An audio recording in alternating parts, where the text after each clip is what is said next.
Good morning as parents, welcome to you all in my channel doctor Anshuman Suman. आशा करते हैं आप लोग सभी स्वस्थ और अच्छे होंगे और अपने लक्ष्य के प्रति एकाग्र होंगे।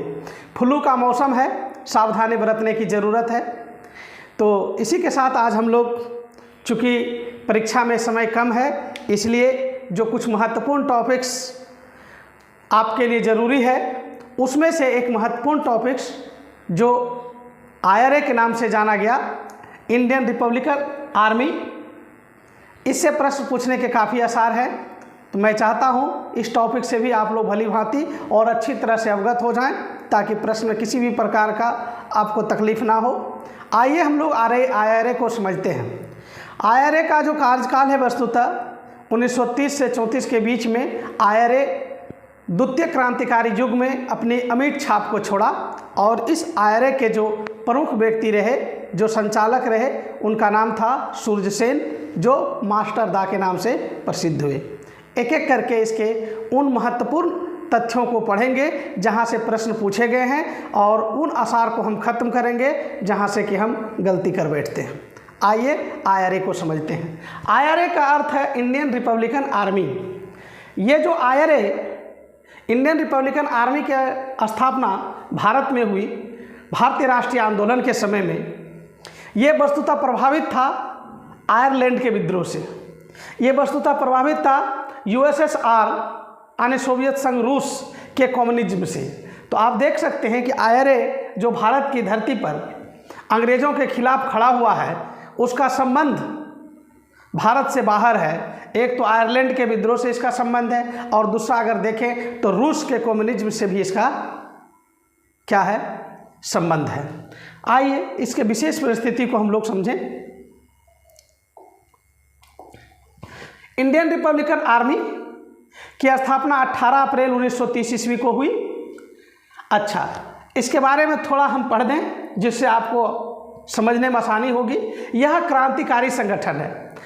आप जानते हैं कि भारत के राष्ट्रीय आंदोलन में 20वीं सदी के प्रारंभ में अर्थात 1900 ईस्वी के आसपास से ही क्रांतिकारी गतिविधि चलना शुरू हो गया था। 1908 ईस्वी में आप मुजफ्फरपुर कांड देखते हैं जिसमें खुदीराम बोस को फांसी मिलता है, सबसे युवा क्रांतिकारी। आप दिल्ली षड्यंत्र के बारे में पढ़ा है। उसके बाद आपने HRA और HSRA के बारे में पढ़ा है। ये सभी क्रांतिकारी गतिविधियां हैं। क्रांतिकारी गतिविधियां मतलब आंदोलन का वह स्वरूप जिसमें हिंसा को जायज़ मानता हो और हिंसा के बल पर या ताकत के बल पर अंग्रेज़ों को यहाँ से भगाने का साहस रखता हो, उसे क्रांतिकारी गतिविधि कहते हैं। ये जो अभी IRA हम लोग पढ़ रहे हैं, ये IRA जो है ये दूसरा चरण है क्रांतिकारी गतिविधि का। पहला चरण आप देखेंगे 1900 से लेकर के 1914-15 तक ये पहला चरण आता है और दूसरा चरण का ये हिस्सा है जो कि 1930 ईस्वी में स्थापित होता है, ठीक है, और 1934 ईस्वी तक इसका चलता है। Let us understand point two point. यह क्रांतिकारी संगठन है। तो हमने बताया कि दूसरे चरण का क्रांतिकारी संगठन है। कौन सा चरण का? दूसरे चरण का, सेकेंड फेज का है ये, सेकेंड फेज, ठीक है। सूर्यसेन एवं अनुशीलन समिति ने मिलकर बनाया था। अनुशीलन समिति के बारे में आप लोग नाम जानते होंगे। बिहार में अनुशीलन समिति का संबंध सचिंद्रनाथ सन्याल से रहा, जो कि BPSC पूछा है प्रश्न को, याद रखिएगा। बिहार में अनुशीलन समिति का नेतृत्व किसने किया है? तो सचिंद्रनाथ सन्याल ने किया, पटना से। ये क्वेश्चन बार बार पूछता है। तो उसी अनुशीलन समिति का अगर आप जो ओरिजिन देखेंगे तो अनुशीलन समिति का ओरिजिन आपको मिलेगा 1902 ईस्वी ढाका में, ठीक है। और उसी अनुशीलन समिति और सूर्यसेन ने मिल करके इस इंडियन रिपब्लिकन नामक आर्मी की स्थापना किया है, ठीक है। इसका उद्देश्य क्या है? ब्रिटिश अधिकार से चटगांव को आज़ाद करना। चटगांव जिसको चित्तगोंग भी कहते हैं, आज यह आपको बांग्लादेश में मिलेगा। और जिस समय हम अंग्रेज़ों के खिलाफ लड़ रहे थे उस समय ये अभिन्न भारत का हिस्सा था। बांग्लादेश भी आप जानते होंगे, पाकिस्तान भी, ये सभी एक ही थे। तो ये जो चिटगांव में जो अंग्रेज़ों का शासन स्थापित हुआ था, और अंग्रेज़ों के शासन आप जानते ही हैं, वो अपने हित के लिए शासन चलाता था और भारतीयों के प्रति तरह तरह के अत्याचार करते थे। इस अत्याचार से त्रस्त होकर के सूर्य सेन एवं अनुशीलन समिति ने इंडियन रिपब्लिकन आर्मी की स्थापना किया और इस इंडियन रिपब्लिकन आर्मी के बल पर वो चाहता था कि अंग्रेज़ों को वहाँ से हम खदेड़ दें। कहाँ से? चिटगांव से, याद रखिएगा। इस संगठन के पास जिस समय ये परिकल्पना कर रहा था कि हम अंग्रेज़ों को वहाँ से खदेड़ेंगे, तो इसके पास मात्र 7 पिस्तौल था और 5 राइफल थे। लेकिन 7 पिस्तौल और 5 राइफल से अंग्रेज़ों को और अंग्रेज़ की बड़ी सेना को हरा देगा, ये बड़ी मुश्किल था। इसलिए इन्होंने क्या किया, वो अब देखेंगे कि इन्होंने किस प्रकार का काम किया जिससे कि अंग्रेज़ों से इन्होंने लोहा लिया। तो स्वाभाविक रूप से देखिए क्या है, स्वाभाविक रूप से इतना सा अस्त्र शस्त्र से वह लड़ नहीं सकता था। सूर्यसेन के साथ ही बोलते थे कि नहीं, हम अभी अंग्रेज़ों से लड़ने के काबिल नहीं हुए हैं, हमारे पास वो संसाधन नहीं है, इसलिए हम लोग को कुछ दिन के बाद ऐसा प्लान या योजना करनी चाहिए। लेकिन सूर्यसेन अपनी बात पर अडिग था। उन्होंने अस्त्र शस्त्र को जुटाने के लिए उन्होंने तय किया कि हम सरकारी अर्थात अंग्रेज़ों के ही शस्त्रागार को हम लूटेंगे, पुलिस के शस्त्रागार को लूटेंगे और वहीं से हम लोग अस्त्र शस्त्र प्राप्त करेंगे और इसी वक्त हम चिटगांव को अंग्रेज़ों से मुक्त कर देंगे। तो यहाँ पे आप देखेंगे जो इसकी योजना जो है, योजना में इन्होंने बनाया है अस्त्र शस्त्र लूटना, तो इसकी प्राइमरी योजना है। उसके साथ इसकी योजना है destruction of the telegraph services, capture of armoury. तो अगर हम लोग क्या करेंगे, सबसे पहले तो जो कम्युनिकेशन है, जो संचार के साधन है, उसको हम नष्ट कर देंगे और उसके बाद आर्मरी, आर्मरी मतलब शस्त्रागार, आर्मरी मतलब शस्त्रागार को हम क्या करेंगे, शस्त्रागार को हम लूटेंगे। ये आर्मरी का मतलब है शस्त्रागार। तो यानी संचार व्यवस्था को ध्वस्त करना है। क्या करना है? संचार व्यवस्था को ध्वस्त करेंगे और शस्त्रागार को लूटेंगे। शस्त्रागार को लूट करके हम अस्त्र शस्त्र को प्राप्त करेंगे, फिर अंग्रेज़ों से लड़ेंगे। उद्देश्य का अंजाम कैसे होगा? देखिए, तो अब जो शस्त्रागार को लूटेंगे तो शस्त्र आएगा। तो 2 प्रकार के शस्त्रागार लूटने का इसमें प्लान किया गया। कितने प्रकार का? 2 प्रकार का। 2 प्रकार में देखिए, एक तो है पुलिस शस्त्रागार को लूटेंगे। किसके शस्त्रागार? पुलिस और सेना अलग अलग चीज़ें होती है, आप लोग जानते होंगे। तो पुलिस शस्त्रागार को लूटने का काम किसको दिया गया? गणेश घोष को दिया गया। ये अब पॉइंट है, इसको याद रखिएगा। गणेश घोष के नेतृत्व में पुलिस शस्त्रागार लूटा जाना था और सैनिक शस्त्रागार जो है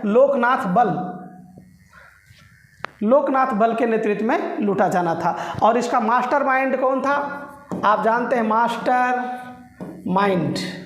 मास्टरमाइंड इसका नाम ही हो गया था मास्टरदा। और मास्टरदा किसको कहते हैं? सूर्यसेन को कहते हैं। किसको कहते हैं? सूर्यसेन। तो मास्टरदा इसका प्रमुख व्यक्ति था जिन्होंने कि योजना बनाया और उसमें कहा कि पुलिस शस्त्रागार लूटने का नेतृत्व गणेश घोष करेंगे और सैनिक शस्त्रागार लूटने का लोकनाथ बल करेंगे। ठीक है, नेक्स्ट देखते हैं। चिटगांव शस्त्रागार पर अटैक किया गया। ठीक है, अच्छा, चिटगांव शस्त्रागार पर अटैक किया गया। उसका नेतृत्व कौन किया है? सूर्यसेन किया है। अभी इसकी चर्चा कर रहे हैं। सूर्यसेन क्या है और सूर्यसेन ही क्या है? सूर्यसेन जिसको हम मास्टरदा कहते हैं, अभी तो बता ही दिए आपको, मास्टरदा के नाम से प्रसिद्ध है। इसका जन्म 1894 ईस्वी में हुआ है और मृत्यु 1934 ईस्वी में हुआ। जन्म कहाँ हुआ? चिटगांव में। इसका उपनाम क्या है? मास्टरदा। क्या उपनाम है? मास्टरदा। और इसके सहयोगी कौन थे इस आंदोलन को करने में? वो सहयोगी का नाम देखें तो तारकेश्वर दस्तीदार, गणेश घोष, लोकनाथ बल। क्या है यहाँ पे? लोकनाथ बल, याद रखिएगा। क्या है ये? लोकनाथ बल, लोकनाथ बल। ठीक है, लोकनाथ बल। उसके बाद तेगरा बल, कल्पना दत्त और प्रीति लता बाडेकर। तो ये 2 महिलाएं जो है, इसका आप देखेंगे कि किस प्रकार से सूर्यसेन के इस आंदोलन से ये प्रभावित रही। और कल्पना दत्त और प्रीति लता बाडेकर दोनों महिलाएं हैं, फीमेल है, और ये भी इस रिपब्लिकन आर्मी से प्रभावित रही और इन्होंने अपने जीवन, और कह सकते हैं कि अपना जीवन का सर्वस्व निछावर किया अपनी मातृभूमि के लिए। तो कल्पना दत्त और प्रीति लता वाडेकर भी बड़ी इम्पॉर्टेंट है, इसका नाम याद रखिएगा। अच्छा, यहाँ पे हम आपको एक बात बताना चाहेंगे कि जो हम अभी जो शस्त्रागार पर हमने क्या किया था, 2 शस्त्रागार को हम कब्जा करने की कोशिश किए थे। एक तो था पुलिस शस्त्रागार और दूसरा हम बात किए थे सैनिक शस्त्रागार। तो पुलिस शस्त्रागार पे जो गणेश घोष जी गए थे, उन्होंने अपने कार्य को सही से अंजाम दिया। सैनिक शस्त्रागार में लोकनाथ बल के नेतृत्व में जो सैनिक शस्त्रागार पर आक्रमण हुआ, अटैक हुआ, वहाँ पे भी हम लोग क्या किए ना, वहाँ पे जो बड़े बड़े अस्त्र शस्त्र थे उसको तो हम लोग पा चुके, लेकिन बारूद जो है वो नहीं मिला। और बारूद नहीं मिला वस्तुतः इसीलिए हम जो है ज़्यादा मजबूत स्थिति में नहीं हो पाए, क्योंकि राइफल रहना बिना बारूद के, गोली के, तो उसका कोई ज़्यादा खास काम हो नहीं सकता था। तो हम वहाँ पे एक बहुत बड़ा एक प्रकार से चूक हो गया था कि हम शस्त्र को तो प्राप्त किए लेकिन बारूद को हम खोज नहीं पाए। ये बात याद रखिएगा। और बाकी ये जो अटैक था, ये अटैक सफल रहा था। अच्छा, जब हम लोग अटैक किए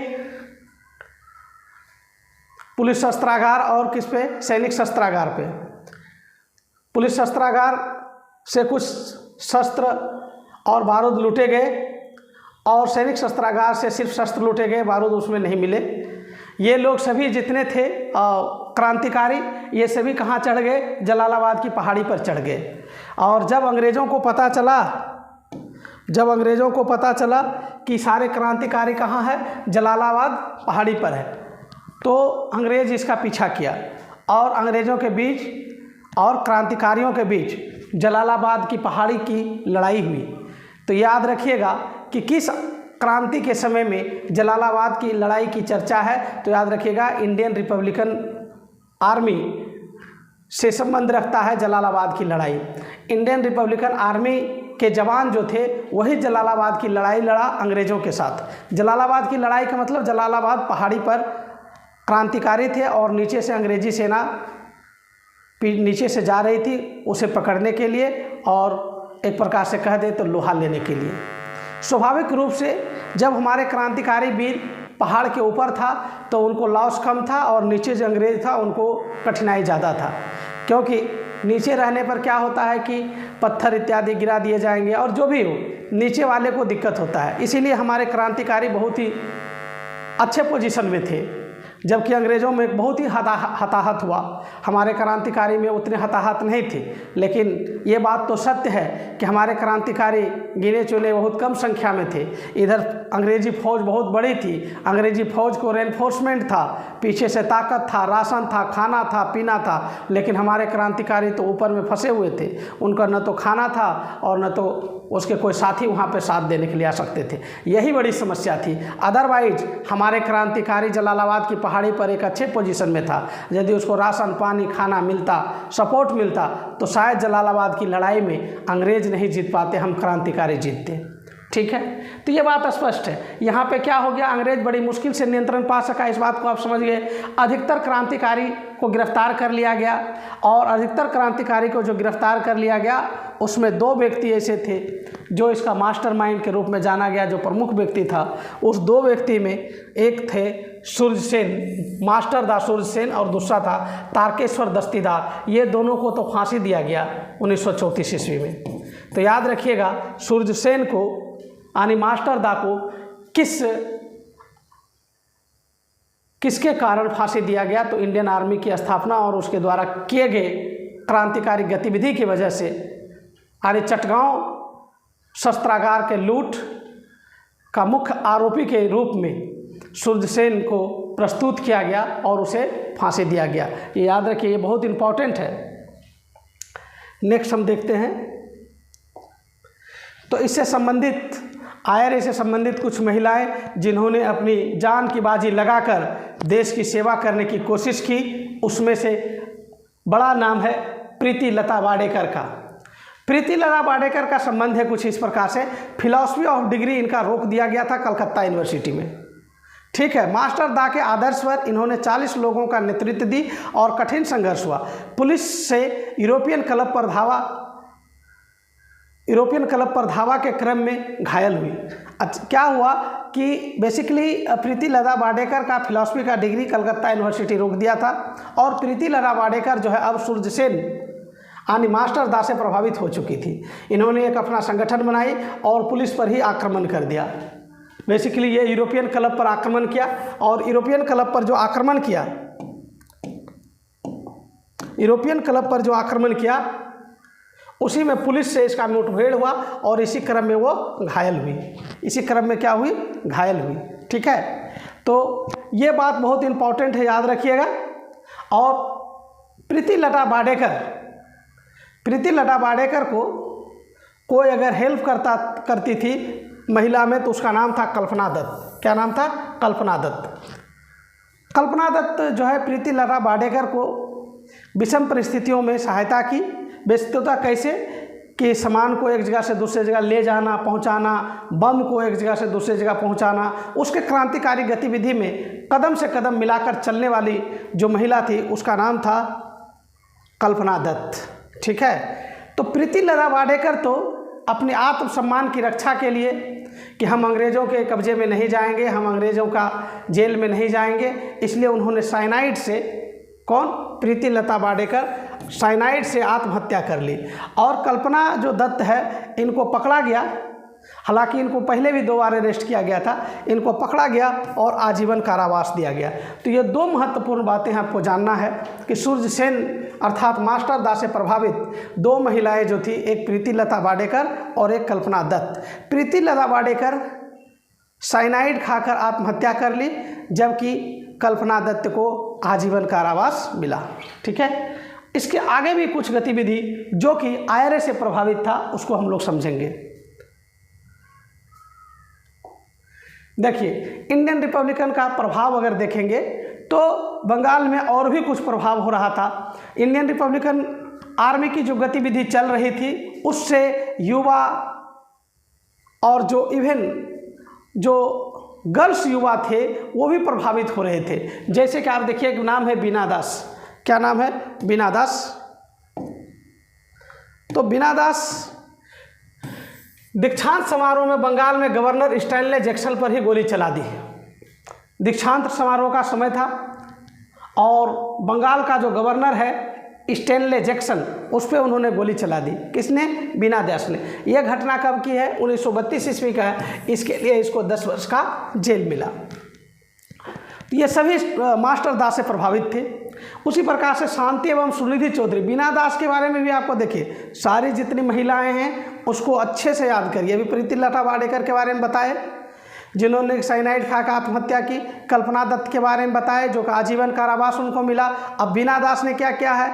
एक तो दीक्षांत समारोह है, वहाँ पे बंगाल का जो गवर्नर है उसको सीधा गोली मार दी है और उसके बदले में भले उसको 10 साल की सज़ा मिला हो, लेकिन ये बात बहुत ही महत्वपूर्ण था कि किस प्रकार से क्रांतिकारी फूट चुका था और मास्टर दा का समर्थन और उसका एक प्रकार से आदर्श पूरे बंगाल में छा रहा था। उसी प्रकार से शांति घोष और सुनिधि चौधरी, जिला अधिकारी स्टीवेंसन की हत्या कर दी है 1931 ईस्वी में। अभी मैं ऐसा किस लिए बोल रहा हूँ कि आप इसको भी अगर समझेंगे तो आपको अच्छा लगेगा कि ये 1930 ईस्वी में IRA की स्थापना होती है। कब IRA की स्थापना होती है? इंडियन रिपब्लिकन आर्मी की स्थापना 1930 में होते हैं। 1930 और 1934 ईस्वी में मास्टर दा को फांसी मिलता है। तो इस बीच में जो भी घटना हो रहा है बंगाल की धरती पर या बंगाल के बाहर भी, उसमें देखेंगे मास्टर दा का बहुत योगदान है। मास्टर दा के आदर्श को लोग फॉलो करते हैं और उसी फॉलो के क्रम में बीना दास ने बंगाल के गवर्नर पर गोली चलाई। शांति घोष एवं सुनिधि चौधरी ने जिलाधिकारी स्टीवेंसन की हत्या कर दी 1931 में। मछुआ बाजार कांड में हुआ 1929 ईस्वी में, थोड़ा सा पहले युवा विद्रोही समूह को कुचल दिया गया, पुलिस अधीक्षक की हत्या कर दिया गया। 3 जवान 1930 ईस्वी में राइटर्स बिल्डिंग कलकत्ता में घुसकर पुलिस अधीक्षक की हत्या कर दिया। तो इस प्रकार से कई घटनाएं सूर्यसेन अर्थात मास्टर दा के आदर्श पर बंगाल में घटने लगा। तो हम सिर्फ इतना सा ही नहीं, वस्तुतः ये बात को हम लोग समझें और जानें कि मास्टर दा अपने आप में एक आदर्श थे। तो इस प्रकार से हम लोग समझे कि IRA ने न सिर्फ बंगाल की धरती पर क्रांतिकारी विचारधारा को जन्म दिया, बल्कि बंगाल के साथ साथ भारत के कई अन्य क्षेत्रों में भी आर्य ने अपना प्रभाव छोड़ा और आर्य से प्रभावित होकर कई क्रांतिकारी, जिसमें से पंजाब के हरकिशन सिंह, उधम सिंह, जिसने किंगस्टन हॉल में जाकर के जनरल डायर की हत्या की, इत्यादि का नाम उल्लेखनीय है। निश्चित रूप से यह क्रांतिकारी आंदोलन भारतीय राष्ट्रीय आंदोलन का एक महत्वपूर्ण हिस्सा था, जिसे समझना आवश्यक था। आज भर के लिए बस इतना सा ही। Thank you very much.